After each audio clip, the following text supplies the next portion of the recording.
আমার রাত্রেবেলা গুম করছে, আমার অপরাধ গুম করছে, আমার খোঁজ চাইছি, এটাই আমার অপরাধ। ঠিক আছে, আমার রাত্রেবেলা আমার গুম করছে, কোথায় গেল, কাকে নিয়ে গেল, এটা খোঁজ চাওয়া না। হ্যাঁ,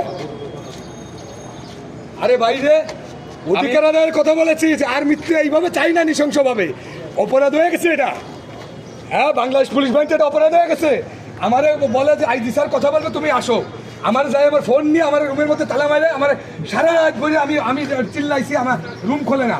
আমি কোথায় আছি, কি আছি, কারা তালা মারলো আমি এটাও জানি না। কি রে ভাই, পুলিশের চাকরি করে তুই পুলিশটাই গুম করে দিচ্ছিস।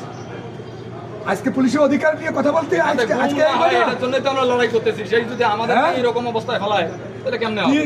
কি আমার এখানে এসে বলেন একটা আমাকে কিনে ইন্ধন দিচ্ছে, খানকিচ্ছে, কোন খানকির ছেলে ইন্ধন দেবে? কে কথা বলছে আমাদের পক্ষে? আমরা নিজেরাই কথা বলছি পুলিশের পক্ষে। স্যার বললো যে আমি আমার স্যারের সাথে কথা বলা, অফিসার, সিনিয়র অফিসার পুটাপে নিয়ে কথা বলবে, পুটাপে নিয়ে কথা বলার কথা বলে আমারে কই যে এসপি কথা বলবে, এই বলে নিয়ে যে আমার রাত্রেবেলা আটকাই দিছে, গুম করে ফেলাইছে আমার।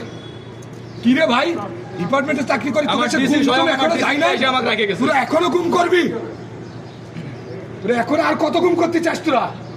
আগে হাবিব ওই আমি শোয়েব ভাইয়ের করে গেছে, ওয়াইফ আমাকে ফোন দিছিল, শোয়েব ভাইয়ের তথ্য জানতে চাইছে, আমি এটার জন্য জানতে চাইছি বলেই আমাকে গ্রেফতার। হ্যাঁ, তোরা আরো পুলিশের রক্ত দেখতে চাস? তোকে লজ্জা হয়নি? হ্যাঁ, এত রক্ত রাস্তায় দিল নৃশংসভাবে নিরপরাধ পুলিশ। তোরা আরো চাস? তোরা র্যাঙ্ক নিয়ে খবরে যাবি?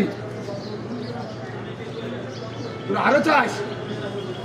আরে ফেলে দেবে, মারবে, পিটবে, যা কিছু করুক, সমস্যা নাই আমার।